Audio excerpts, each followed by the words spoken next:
Bon, tout d'abord, je vous remercie pour cette invitation. Et je suis très heureux de pouvoir m'exprimer ce soir devant vous.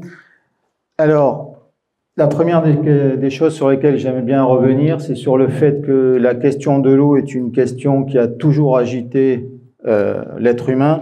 Alors, je vous ai mis à droite quelques citations issues d'abord de l'hindouisme. Dans eau, tu es la source de toute chose et toute existence. Du Coran, à partir de l'eau, nous avons constitué toute chose vivante.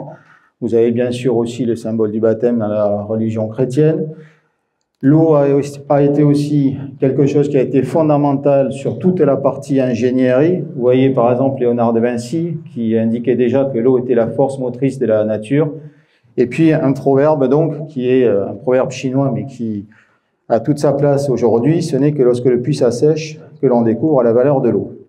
Alors sur la figure de gauche, vous avez donc la Terre et vous avez deux petites billes.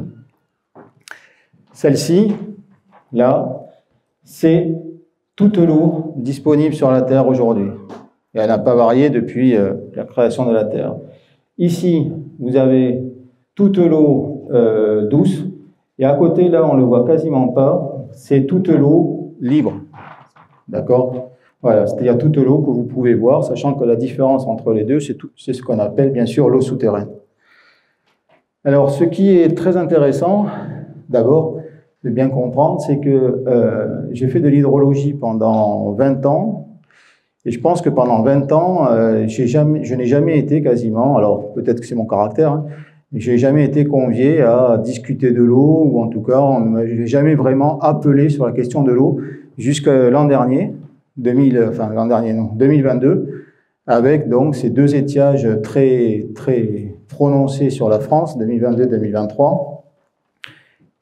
Et en fait, ce qui est important de bien comprendre, c'est que, au point de vue de l'hydrologue, on est passé très rapidement de questions qui étaient ceci, en gros, la prévision des inondations sur les territoires, la prévision dans des crues éclairs, etc. Et aujourd'hui, on est passé à une autre question qui est celle-là. C'est maintenant dans la question au contraire, du manque d'eau. Et au lieu de regarder les débits importants, au contraire, les débits très bas. Alors derrière ça, sans vouloir épiloguer, quand on veut, derrière toutes ces questions, je veux vraiment insister sur un fait, c'est que derrière, il y a toujours une question de mesure et une question d'estimation. Et estimer les débits élevés et estimer les débits très bas, c'est toujours quelque chose qui, techniquement, est toujours très compliqué. Alors ici, donc, sur ce territoire, alors voilà par exemple ici le bulletin hydrologique du 17 juillet 2024, donc assez récemment, et vous voyez bien sûr que tout le territoire ici qui nous occupe est en situation de crise, et on voit bien que ce territoire qui est en situation de crise est un peu une exception dans toute la France, pour des raisons diverses et variées, en particulier pour des raisons purement climatiques, mais vraiment localement climatiques. Alors, je voulais juste revenir je ne vais pas revenir sur le cycle de l'eau ici, mais revenir vraiment sur quelque chose qui est très important, c'est le fait que 97% de l'eau est salée, 3% seulement de l'eau est douce, et sur cette eau douce, vous en avez à peu près les 2/3 qui est glacée, 1/3 qui est de l'eau souterraine, et ensuite, donc, il vous reste l'eau de surface. Donc, s'il y a un chiffre à retenir, c'est que, à l'échelle de la Terre, pour 1 litre d'eau liquide, c'est-à-dire 1 litre d'eau que vous voyez couler, vous en avez 100 souterraines, en moyenne. Et cette eau souterraine, donc, qui est un réservoir très important, est un réservoir aussi qui est souvent difficile d'accès, plus compliqué à gérer, plus compliqué à modéliser, plus compliqué à comprendre, parce que son accès, en termes donc d'information, etc., est beaucoup plus complexe que de l'eau qui coule dans les rivières. Ensuite, il ne faut pas oublier aussi qu'une grande partie, à l'échelle globale, des échanges, en fait, du cycle de l'eau se situe sur les océans, ce qui est logique puisqu'il représente à peu près 75% de la surface. Et vous en avez une partie, bien sûr, qui correspond ici au continent. Ensuite, une autre chose, bon, mais ça, je pense que tout le monde l'a bien en tête, mais c'est très important, nous, en tant qu'hydrologues, c'est que ça, là, ce cycle de l'eau, tel que vous voyez ici, forcément, aujourd'hui, ben, il n'existe quasiment plus. C'est-à-dire que vous avez eu une intervention anthropique extrêmement importante, et ce qui fait qu'à côté de ce cycle de l'eau global, vous avez donc ce petit cycle de l'eau, donc en gros, le cycle de l'utilisation de l'eau par l'homme, à plusieurs échelles. Et ce cycle de l'eau, donc, c'est à la fois donc, du prélèvement, du traitement, ensuite de l'alimentation, puis ensuite l'eau est utilisée, puis l'eau revient des stations de traitement pour repartir ensuite dans le milieu naturel. Donc vous avez deux grandes problématiques aujourd'hui dans le monde. Une problématique de quantité et une problématique de qualité. Alors, ici en quantité, ici vous avez par exemple un exemple en 2022 en Inde aussi, où il y a eu une sécheresse vraiment dramatique, avec dans des puits qui étaient vraiment à des niveaux vraiment très très bas, à tel point d'ailleurs que parfois les gens devaient descendre dans les puits et remonter en main nue. Ensuite, en qualité, ça c'est quelque chose qui est aussi extrêmement important, parce qu'il ne suffit pas d'avoir de l'eau, mais il faut aussi avoir de l'eau qui soit la moins polluée possible. Alors pas simplement parce que dépolluer l'eau coûte cher, et cet accès au traitement de l'eau n'est pas forcément quelque chose qui est donné dans tous les pays du monde. Alors un exemple très simple, c'est celui-là. Donc ça c'est le Citarum, c'est un fleuve, c'est le fleuve qui est le plus sale au monde, qui est situé en Indonésie. Et sur ce fleuve, quand même, vous avez 5 millions de personnes, ce qui fait à peu près la moitié de la ville, la moitié de l'agglomération parisienne, qui vivent dans cette cuvette. Et la plupart des gens donc, comptent uniquement sur cet écoulement pour l'approvisionnement en eau. Voilà. Donc la problématique de l'eau, aujourd'hui, c'est une problématique mondiale qui est de plus en plus exacerbée, mais vraiment, il faut essayer de... La problématique de l'accès à l'eau est une chose, la problématique de l'assainissement est une autre chose. J'en parlerai pas ce soir, mais il faut toujours la garder en tête, parce que c'est une problématique très importante au niveau santé, en particulier. Voilà. Alors, c'est une problématique qui est assez répandue sur tout le pourtour méditerranéen. Donc, vous voyez sur cette carte, en fait, la disponibilité en eau sur l'ensemble des régions méditerranéennes. Vous voyez qu'il y a une certaine disparité, bien entendu, entre les régions du nord et les régions du sud. On considère en gros qu'il faut avoir 1700 mètres cubes d'eau douce par habitant et par an, à minima, d'accord. Et vous voyez ici dans les seuils, ici, dans le seuil de 1700 qui permet d'avoir une sécurité, et des seuils au-dessus qui permettent d'avoir soit du confort, soit du luxe. Donc vous voyez qu'ici, là, on est dans cette zone-là de Barcelone, et puis dans le sud de l'Espagne, tout le nord de l'Algérie, Tunisie, on est quand même dans des situations de tension et qui sont quand même assez problématiques. Alors, ce que l'on voit aujourd'hui, c'est que au niveau national, 9 fois en 20 ans, la sécheresse annuelle des nappes a été plus longue et plus étendue que la moyenne. Donc 3 fois sur 2000-2009 et 6 fois sur 2010-2019. Donc vous voyez ici sur ce graphique, donc en gros ici la sécheresse et ici l'intensité. Vous voyez donc cette augmentation assez continue de la sécheresse. Alors au niveau changement climatique, qu'est-ce qu'on observe aujourd'hui au niveau mondial? Alors, 2 grands signaux que tout le monde connaît, mais il faut quand même bien les avoir en tête. Contrairement à ce qu'on pense, le signal le plus inquiétant, c'est celui-ci. C'est le signal de l'océan.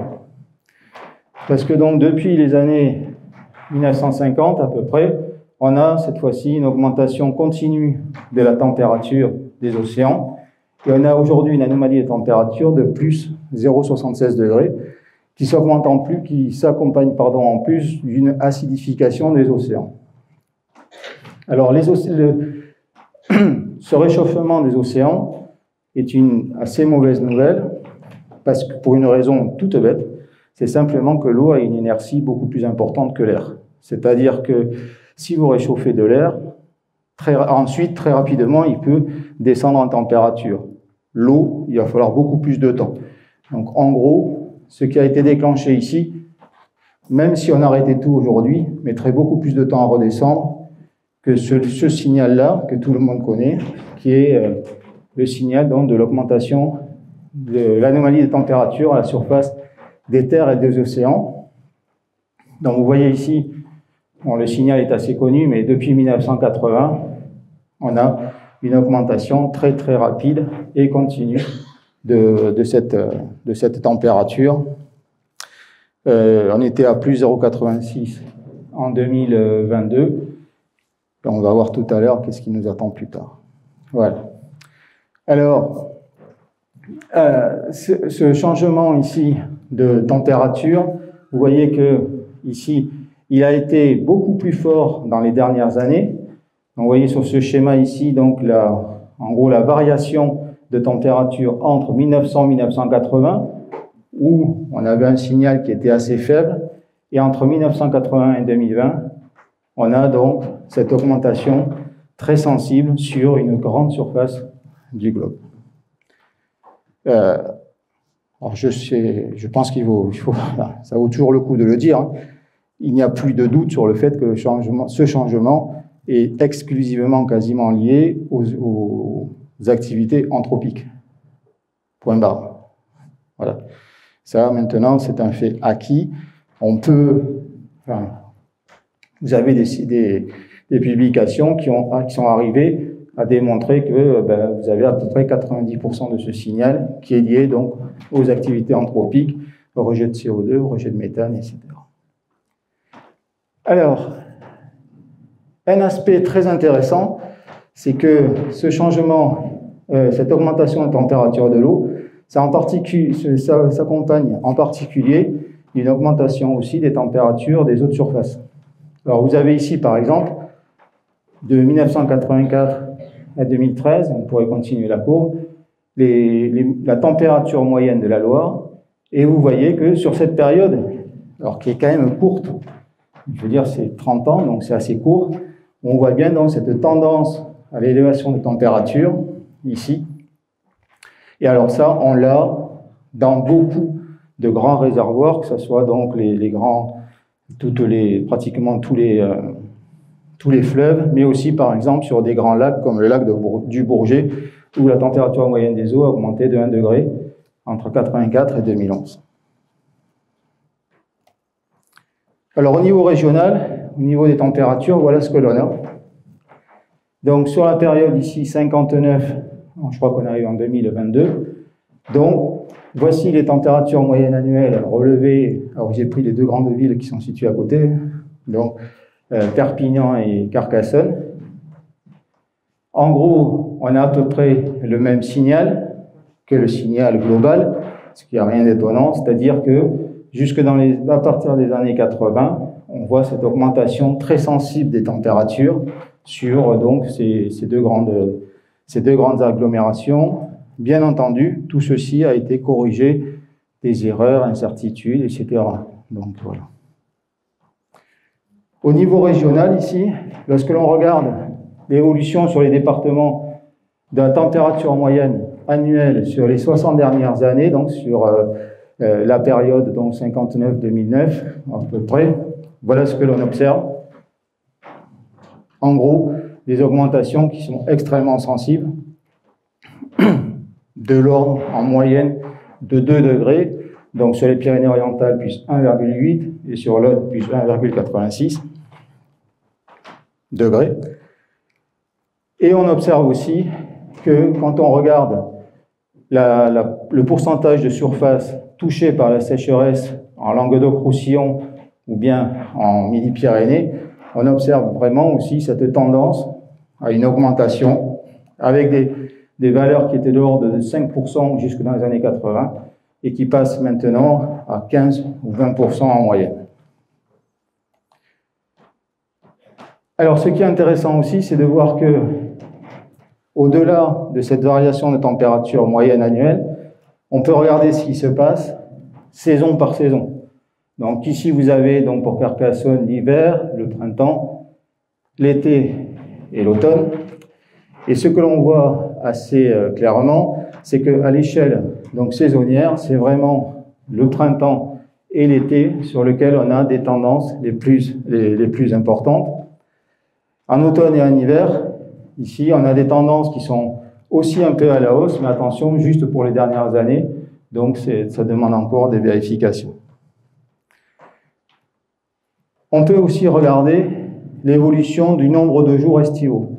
Alors, le nombre de jours estivaux, c'est le nombre de jours où la température moyenne journalière a été supérieure à 25 degrés. On aura de cette évolution sur 60 ans. Et là, donc, vous voyez clairement que, en gros, on est à plus 37 jours sur l'Aude et les Pyrénées-Orientales.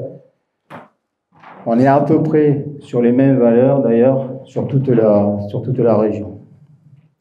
À chaque fois, ici, ces valeurs, j'ai oublié de le préciser, c'est effectué, une moyenne a été effectuée sur les différentes stations météo disponibles sur la zone et sur la période considérée. Donc, à Carcassonne, vous voyez bien cette augmentation ici du nombre de jours estivaux.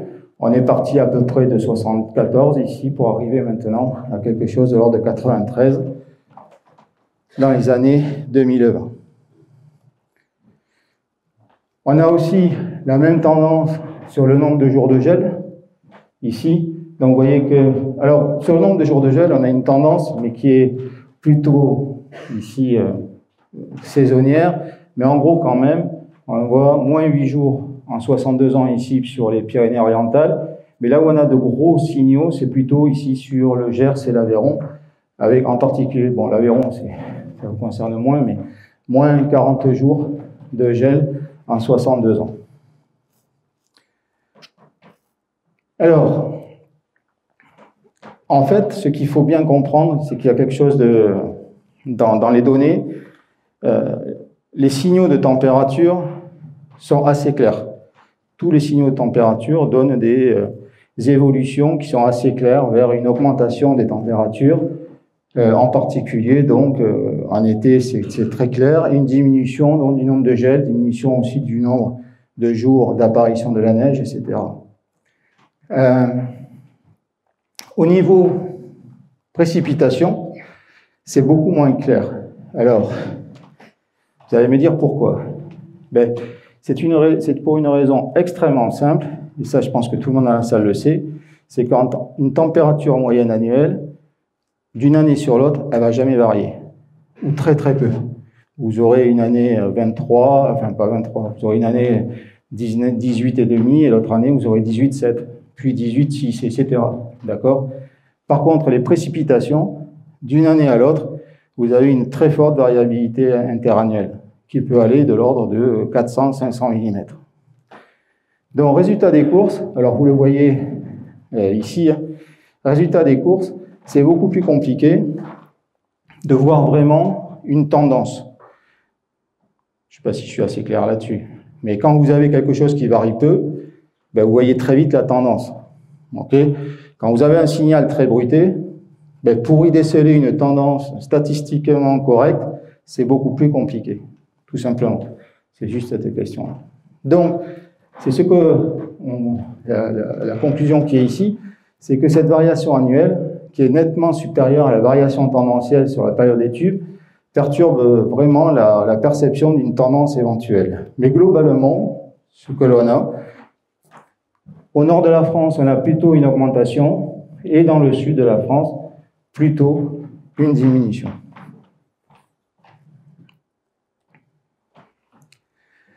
Alors là, sur ce schéma, vous voyez bien exactement ce que j'essayais de vous faire comprendre là avec les signes. Donc ici, vous avez sur Carcassonne l'évolution des précipitations, des cumuls annuels de précipitations, et vous voyez très bien, voilà, par exemple ici, là, en 2 ans, on passe de quelque chose qui est de l'ordre de 900, puis on arrive ici à une année très déficitaire avec quelque chose qui est de l'ordre de un peu moins de 400, puis on repasse à quelque chose de 700, etc. Okay ? Donc vous voyez bien que dans ce cas-là, c'est beaucoup plus compliqué de définir vraiment un signal, et en tout cas une tendance. En particulier, vous voyez que quand on regarde ici les moyennes de précipitations sur 30 ans glissants, il n'y a pas grand-chose qui se dessine vraiment. Alors, ce phénomène-là, en gros, on l'observe aussi à toutes les échelles saisonnières. C'est-à-dire qu'effectivement, par exemple ici, la Carcassonne, toujours, sur ce signal ici, ça, ce sont les précipitations estivales. On voit en fait qu'il y a eu ici une période humide et ensuite une période sèche, bien entendu. Mais bon, à part le fait qu'il y ait cette oscillation, une oscillation ne veut pas dire une tendance à long terme. Donc c'est très difficile de passer de ce genre de signal à quelque chose de beaucoup plus, à une extrapolation plus lointaine. On a aussi ici l'équivalent en eau du manteau neigeux au 1er mai. Alors ici, vous avez le massif des Pyrénées centrales et à gauche, le massif des Pyrénées orientales. Et là aussi, on voit qu'on a une diminution, bien sûr, du manteau neigeux, mais plutôt quelque chose donc, qui était ici, qui était autour de 250 et qui passe à quelque chose de l'ordre de 180, 190. Là aussi, autant sur les Pyrénées centrales, on a effectivement une diminution, autant sur les Pyrénées orientales, étant donné qu'on a eu quelque chose qui, de base, était peu élevé, on voit bien qu'il y a une diminution, mais bon, c'est une diminution qui est sensible sur certaines années, forcément, par rapport à ces pics-là, mais quand on enlève ces pics exceptionnels et qu'on regarde la baseline, c'est-à-dire les moyennes, on s'aperçoit que globalement, quand même, malgré tout, ça demeure jusqu'à aujourd'hui quelque chose de relativement difficile à expliquer en termes de tendance. Donc, par contre, ce qui est assez clair, c'est qu'on a une augmentation de l'évapotranspiration. Dans l'évapotranspiration, c'est le retour de l'eau liquide vers l'atmosphère, à la fois donc par évaporation des sols nus, mais aussi par transpiration des végétaux. Et ça, c'est lié en particulier, bien entendu, à l'augmentation de la température. Donc cette augmentation-là, on la retrouve bien entendu en particulier en été. Alors on a l'impression que c'est pas grand-chose, mais sur l'évapotranspiration, étant donné qu'en été, vous n'avez quasiment pas de pluie, bien entendu, ça entraîne donc quand même une perturbation du cycle hydrologique qui est important, parce que ici, quand vous regardez le déficit, vous avez ici, depuis les années 90, un creusement du déficit hydrique qui est extrêmement important. Alors, des signaux aussi, quand on fait un peu d'hydrologie, on regarde aussi quand même d'autres signaux parfois qui sont tout aussi parlants. Vous avez par exemple une diminution de la production sèche de fourrage qui est assez claire. Ici, alors que ce soit en Occitanie globale, mais aussi dans l'Aude, avec une tendance très claire ces dernières années. Et ensuite, alors ça vous le savez très bien, c'est les impacts du changement climatique sur la vigne qui sont très multiples. Ça, on les observe très, très simplement et on a des séries chronologiques et puis des faits qui sont assez marquants, avec depuis les années 80, donc, une augmentation du taux d'alcool, du taux de sucre et du pH, et une acidité en baisse. Alors, les perspectives à 50 ans et plus.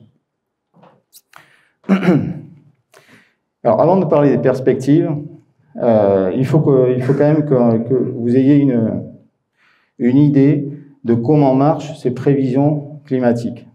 Parce que c'est quand même assez important et bien comprendre comment est-ce que ça fonctionne. En fait, vous avez quelque chose qui s'appelle des GCM. Donc, les GCM, c'est les Global Circulation Models, c'est-à-dire, en gros, ce sont des modèles de circulation globale de l'eau, à la fois dans les océans et dans l'atmosphère.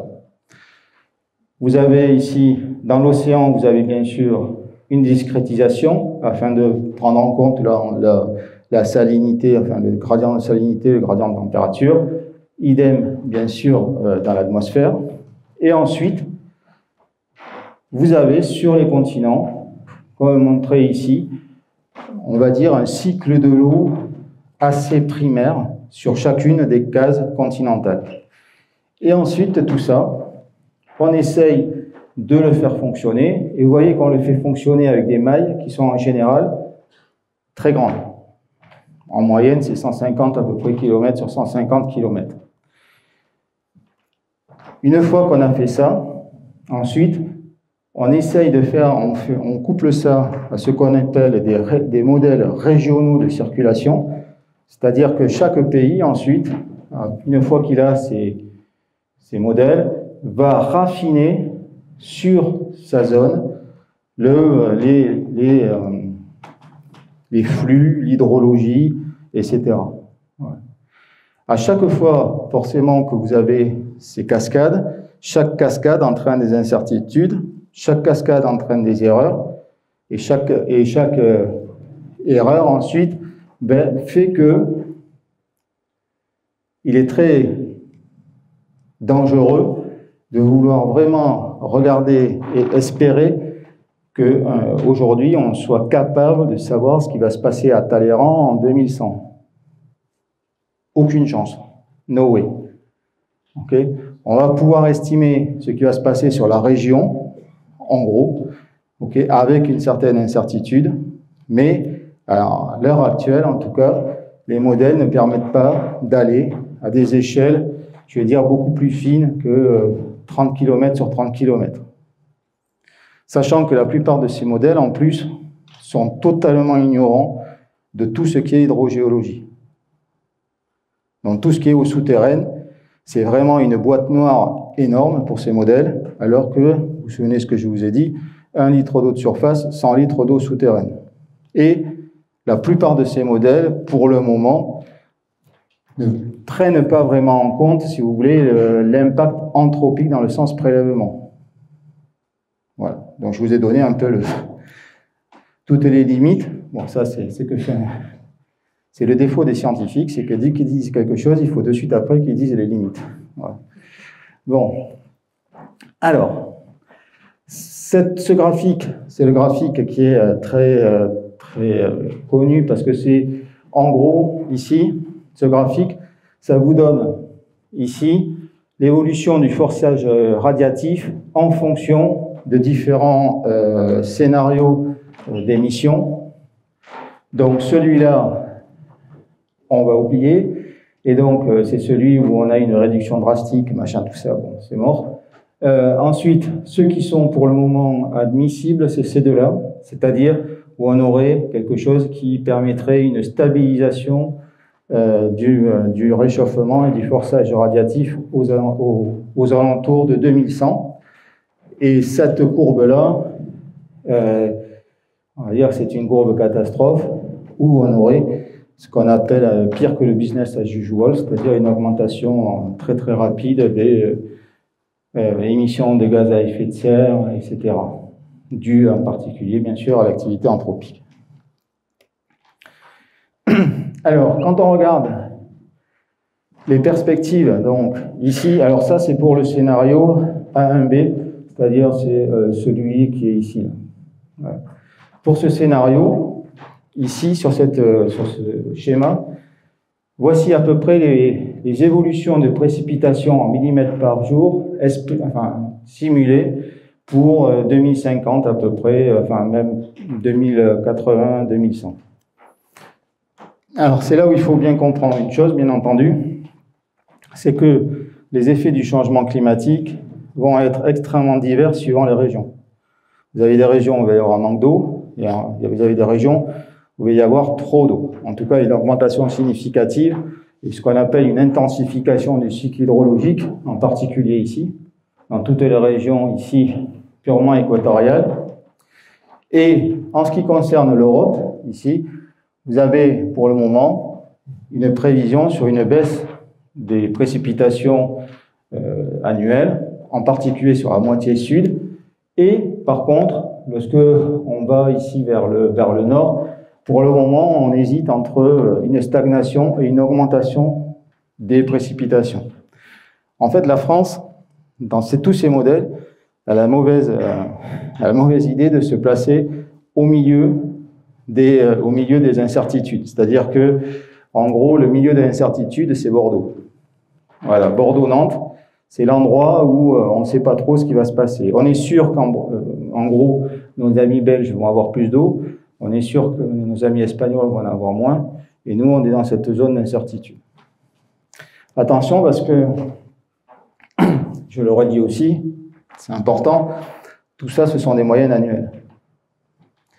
Ça ne prend pas en compte tous les effets aussi que l'on connaît et qui sont déjà prévisibles sur l'augmentation des événements extrêmes, qui est un autre aspect du dérèglement climatique, avec en particulier ici une augmentation sensible et prévisible des phénomènes El Niño, qui va ensuite peut avoir une répercussion bien sûr sur tout le climat mondial.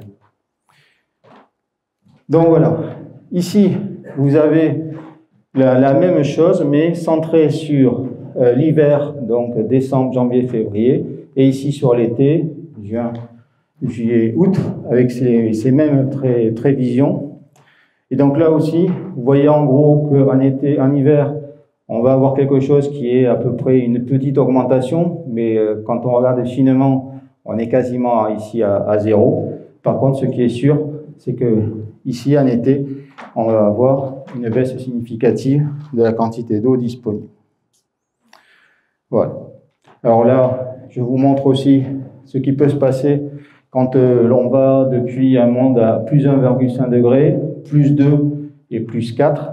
Et là, vous voyez très vite que toute cette zone ici, où on a une baisse significative dans toute la Méditerranée, passe progressivement de quelque chose qui est à moins 10 à quelque chose qui peut aller jusqu'à moins 30%, voire plus. Donc, voilà. Alors, lorsque l'on regarde donc l'évolution prévisible de la température moyenne sur la France dans le futur, donc ici 2025, 2100, si on considère que les émissions de CO2 diminuent, donc c'était le scénario qui a priori est peu envisageable, forcément on a quelque chose qui reste relativement stable.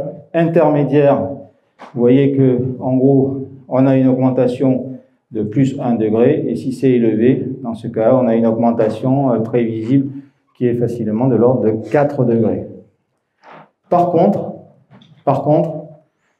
l'évolution du cumul de précipitations, lui, vous voyez qu'on a quelque chose qui reste sur la France relativement stable. Je le répète, c'est simplement parce que, globalement, on risque d'avoir à peu près autant de pluie annuellement. Mais par contre, ce qui va impacter fortement les concitoyens, c'est le fait que cette pluie va être différemment répartie dans l'année. Il faudra essayer de s'adapter à ces changements. Alors, ici, par exemple, vous avez les prospectives à 50 ans et plus sur les températures moyennes par saison, avec les différents scénarios. Alors, je vais pas revenir sur celui-là, mais par exemple, en été, vous voyez que sur la période de référence, donc 76-2005, on était à 21,8, et on pourrait passer en valeur haute à quelque chose de 25, comme 25. 25 degrés, ça veut dire qu'il ferait en moyenne 25 degrés tous les jours pendant 3 mois. Donc là, on n'est plus sur de l'adaptation, on est sur autre chose. Voilà. Par contre, pour les précipitations, je veux juste que vous regardez bien identifier le fait que, vous voyez ici, on a quelque chose qui monte sensiblement et tout le monde est à peu près au même endroit. On a une augmentation, mais voilà.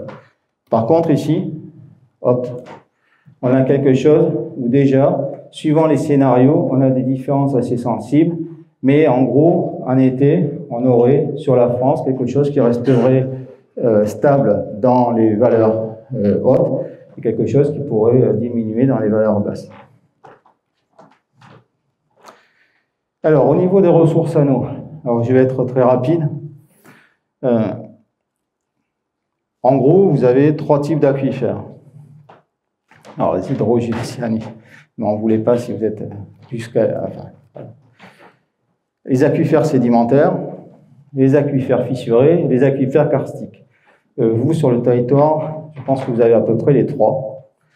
Dans les aquifères sédimentaires, les plus simples, ce sont en particulier tout ce qui est nappe alluviale. Voilà. Nappe alluviale, ce sont des galets grossiers, des alluvions relativement perméables. Vous creusez un puits dans une nappe alluviale, je vais dire n'importe où, vous avez à peu près la même chose.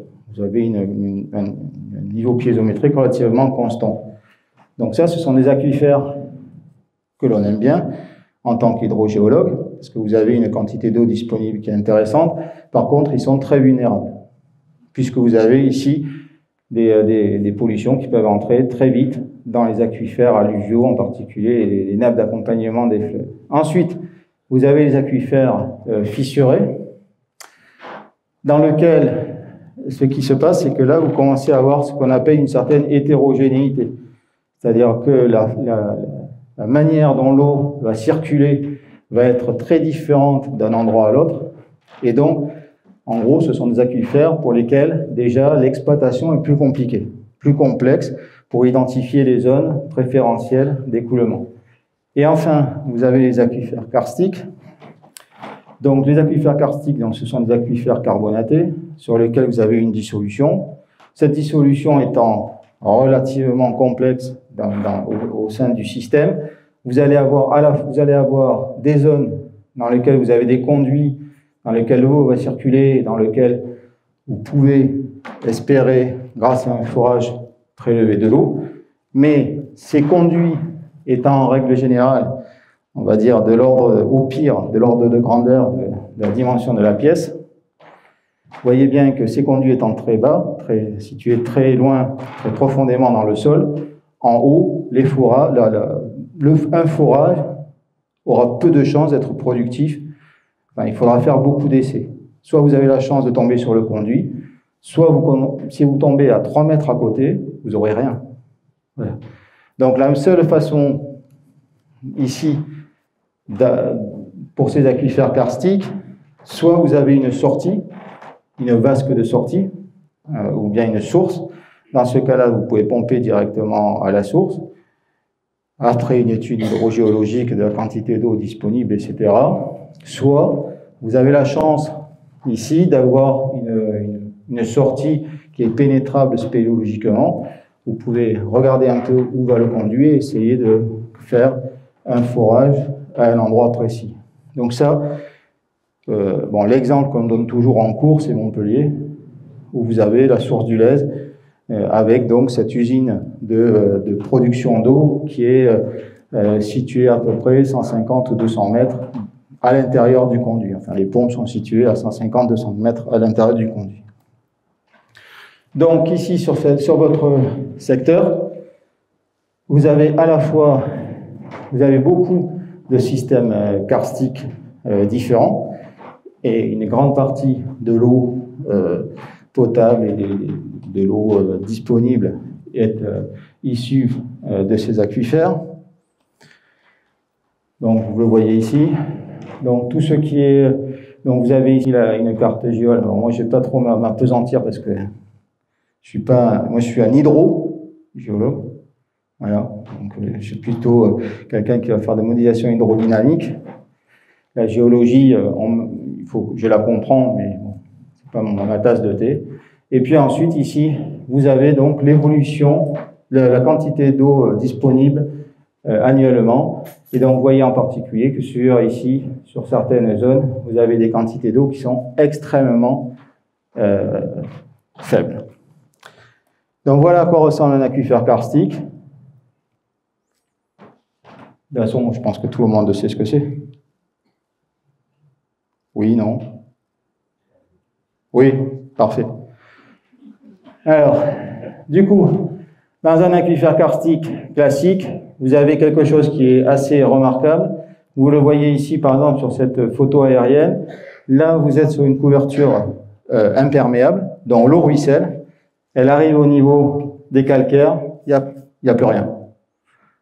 tout s'infiltre à l'intérieur des calcaires. Okay? En particulier, dans certains cas, en été, vous avez 100% de l'eau qui se perd directement dans les calcaires. Alors, ici, ensuite, l'autre particularité des aquifères karstiques, c'est qu'ils sont extrêmement divers. Il n'y a pas un aquifère karstique, il y a à chaque fois un aquifère karstique différent à étudier, à comprendre, à modéliser, etc. Alors ici, par exemple, je vous montre juste 3 bassins qui sont situés en Ariège, que j'avais étudié il y a très longtemps, mais pour vous montrer juste la différence. Donc là, ces 3 aquifères sont soumis à la même précipitation. Donc là, vous avez les précipitations journalières à peu près sur une année. Voilà. Vous avez un premier bassin qui est extrêmement rapide. Dès qu'il pleut, les débits augmentent. Donc vous le voyez très bien ici. Dès que vous avez une précipitation, les débits augmentent et redescendent très vite. Le bassin d'Aliou, par exemple, vous pouvez passer de quelque chose qui est de l'ordre de 100 litres seconde à 30 ou 32 mètres cubes seconde en l'espace de 10 heures. Donc c'est pour vous montrer l'efficacité. En gros, c'est plus efficace qu'un réseau d'égout. Voilà. Ensuite, vous avez le Bagé, qui est un peu moins karstifié. Et vous voyez très bien ici, par exemple, sur ce petit épisode, que comme il est moins karstifié, les crues, ici, s'enchaînent. Le bassin n'a pas le temps de revenir à son débit initial. Par contre, on voit bien qu'à chaque fois qu'il y a une précipitation, il y a bien une réponse. Et ensuite, vous avez Fontestorbe, qui est un bassin qui, lui, est beaucoup plus inertiel. Et là, en fait, vous voyez que, en gros, seule cette précipitation, la précipitation la plus importante, est visible dans la réponse du système. Alors ça, je pense que je vais passer. Ça, c'est en gros, quand vous voyez ça, vous vous dites... Parfait. Donc voilà. Donc c'est compliqué. Ça, c'est les 2 modèles de karst sur lesquels j'ai travaillé ces dernières années. Ça, c'est un modèle qui est un modèle à réservoir, ici. Et ici, vous avez un deuxième modèle à réservoir avec aussi d'autres modélisations de surface. Voilà. Alors, ici, je vous mets juste par exemple ici, alors c'était une étude que j'ai trouvée donc sur les crues karstiques sur le bassin versant de l'Agly. Et là, vous voyez aussi que, clairement, le modèle global est ici, et sur chacun des karsts, donc cette étude du BRGM a proposé donc de mettre en place la même modélisation de type réservoir. Ces réservoirs n'existent pas. C'est ce qu'on appelle des modèles conceptuels. C'est-à-dire qu'on a dit qu'on a pris un compartiment géologique, et on a dit, ce compartiment géologique, on va faire comme s'il se comportait comme un réservoir, d'accord? En gros, comme une baignoire. Voilà, tout simplement. Et on essaye comme ça d'identifier les relations entre les différents systèmes. Et après, on arrive donc à ce genre de simulation ici. Voilà, par exemple, avec ici donc les débits à rive Z qui peuvent être simulés et observés. Et là, sur cette modélisation, vous voyez en gros, vous voyez à peu près toutes les problématiques qu'on a dans le karst. D'abord, parfois il pleut, le karst ne répond pas, mon modèle répond. Voilà. En gros, pourquoi? Parce que le karst, souvent, après une période de sécheresse, la première des choses qu'il va faire, c'est essayer de se remplir. Et ensuite, il va répondre. Mais ça, c'est très difficile à modéliser vraiment en pratique, parce que c'est quelque chose qui est très variable dans le temps. Voilà. Si toutes les premières, par exemple, les premières crues de reprise, en septembre-octobre, sont jamais les mêmes. Donc d'une année sur l'autre, on a toujours des choses qui sont relativement différentes. Voilà. Et je ne vais pas aller plus loin. Quand on regarde ensuite l'évolution de la recharge potentielle ici, sur toute cette zone, donc ça c'était une étude du BRGM ici, on voit en gros que sur toute la zone, on a une baisse de la recharge, et sur toute cette zone ici, on est à peu près entre moins 10 et moins 5%. Mais toute la zone, ici, sera affectée par une baisse globale de la recharge.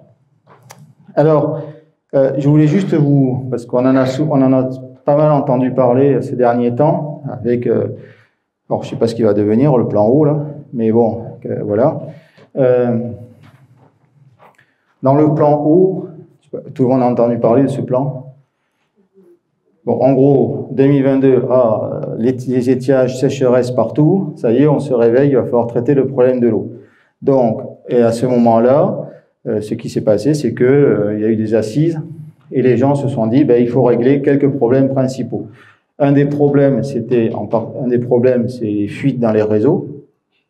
En particulier, vous avez des communes où vous avez, alors moi, je ne connais plus particulièrement les départements de l'Ariège, désolé, mais vous pouvez atteindre 80-90% de pertes, de fuite.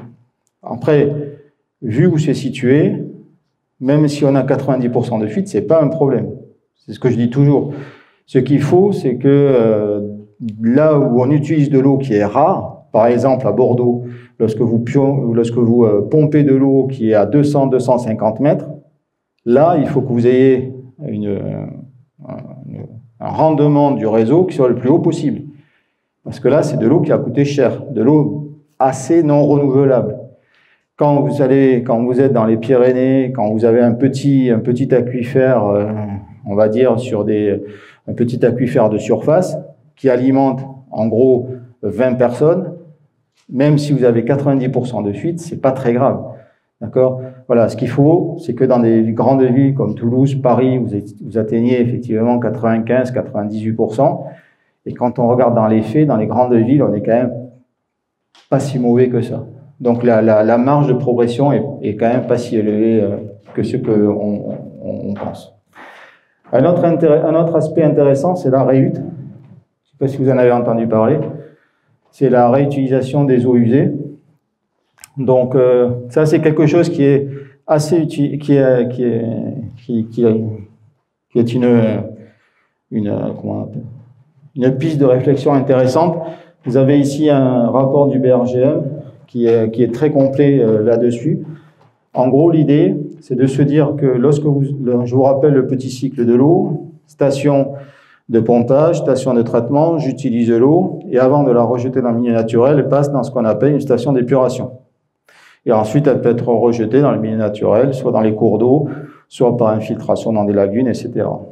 Et l'idée, c'est de se dire que plutôt cette eau-là, d'accord, plutôt que de la redéverser dans le milieu naturel, je peux en utiliser une partie pour des usages autour des usages